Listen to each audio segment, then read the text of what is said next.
712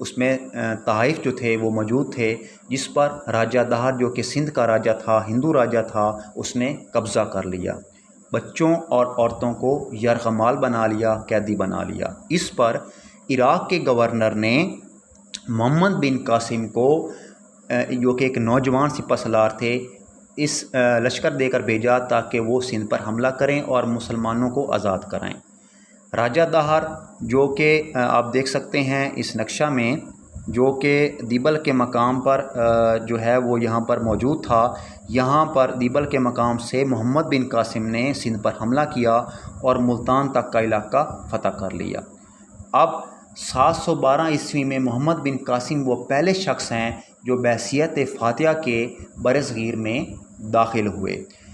اچھا، اب بچوں اس کے ساتھ ساتھ آپ کو یہ بھی بتاتے چلیں کہ 712 عیسوی سے پہلے بہت سارے مسلمان تاجر تجارت کی غرض سے ہندوستان میں آ چکے تھے اور اسلام کی تبلیغ انہوں نے شروع کر دی تھی، لیکن باقاعدہ تبلیغ جو ہے وہ محمد بن قاسم کے بعد شروع ہوئی ہے۔ ہم کہہ سکتے ہیں کہ محمد بن قاسم وہ پہلے مسلمان فاتح ہیں 712 عیسوی میں جو برصغیر پر میں داخل ہوئے۔ تو اسی حوالے سے اسی تناظر میں قائد اعظم نے فرمایا کہ پاکستان تو اسی روز مرز وجود میں آ گیا تھا جب ہندوستان میں پہلا ہندو مسلمان ہوا تھا۔ اس کے بعد اگلے قول کی بات کرتے ہیں کہ نسلی تعصبات کی مخالفت۔ یہ آپ دیکھ سکتے ہیں نسلی تعصبات کی مخالفت۔ نسلی تعصبات کیا ہیں؟ اس سے پہلے ہم قائد اعظم کا قول دیکھتے ہیں کہ انہوں نے کیا ارشاد فرمایا۔ انہوں نے فرمایا، میں چاہتا ہوں کہ آپ سندھی، بلوچی، پنجابی، پٹھان اور بنگالی بن کر بات نہ کریں، بلکہ یہ کہنے میں آخر فائدہ ہی کیا ہے، آپ کہیں کہ ہم مسلمان ہیں۔ اب انہوں نے نسلی تعصبات کی مخالفت کی ہے۔ یہ دراصل نظریہ پاکستان کی وضاحت ہے کہ آپ یہ نہ کہیں کہ ہم پنجابی یا بلوچی ہیں، بلکہ یہ کہیں کہ ہم مسلمان ہیں۔ تو بچوں اس نظریہ کے حوالے سے نسلی تعصبات کیا ہیں؟ اب نسلی تعصبات سن لیں۔ نسلی تعصب کہتے ہیں دشمنی کو، حسد کرنے کو، نفرت کرنے کو، بغض رکھنے کو، یا اپنی قوم کو ترجیح دینے کو۔ مثلا ایک قوم کے افراد، ایک گروہ کے افراد جب دوسری قوم سے دشمنی کرتے ہیں، دوسری قوم سے حسد کرتے ہیں، اپنی قوم کو ترجیح دیتے ہیں، دوسری قوم سے نفرت کرتے ہیں، اپنی قوم کو فائدہ پہنچاتے ہیں، دوسری قوم کو نقصان پہنچاتے ہیں، اور ہر معاملے میں اپنی قوم کو آگے لاتے ہیں، اس کو کہتے ہیں نسلی تعصبات۔ اب صوبائی تعصبات بھی ایک اصطلاح ہے۔ صوبائی تعصبات کی اصطلاح سن لیں کہ صوبائی تعصبات کی اصطلاح کیا ہے۔ مثلا 2 صوبے ہیں، پنجاب اور سندھ۔ اب پنجاب میں پنجابی رہتے ہیں جو کہ سندھیوں سے نفرت کرتے ہیں، سندھ میں سندھی قوم رہتی ہے جو کہ پنجابی قوم سے نفرت کرتی ہے۔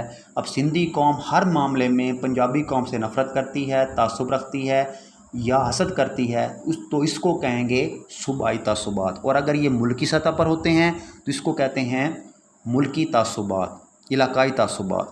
ٹھیک ہے۔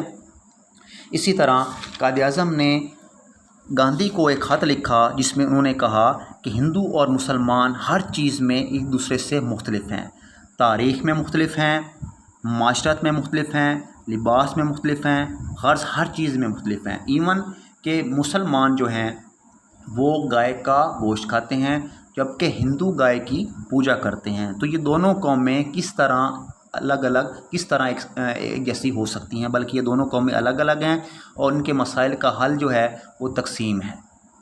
اسی طرح جب ہم علامہ اقبال کے ارشادات کی بات کریں تو ہم یہ دیکھتے ہیں کہ انہوں نے فرمایا کہ انڈیا ایک برصغیر ہے، ملک نہیں ہے۔ یہاں مختلف مذاہب سے تعلق رکھنے والے اور مختلف زبانیں بولنے والے لوگ رہتے ہیں۔ مسلم قوم اپنی جداگانہ مذہبی اور ثقافتی پہچان رکھتی ہے۔ اب اسی طرح انہوں نے خطبہ الہ آباد کے حوالے سے فرمایا کہ میں چاہتا ہوں کہ پنجاب، شمالی مغربی سرحدی صوبہ، سندھ، بلوچستان ایک ریاست میں مدغم ہو جائیں۔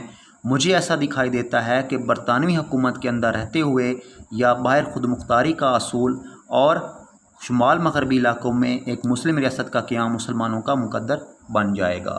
تو بچوں یہ تھا آج کا لیکچر، نظریہ کا معنی و مفہوم، 2 قومی نظریہ، نظریہ پاکستان اور قائد اعظم اور علامہ اقبال کے ارشادات کی روشنی میں نظریہ پاکستان کی وضاحت۔ مجھے امید ہے کہ میرا لیکچر آپ نے مکمل توجہ سے سنا ہوگا۔ اب جو سوالات آپ کے ذہن میں ہیں وہ آپ مجھ سے پوچھ سکتے ہیں۔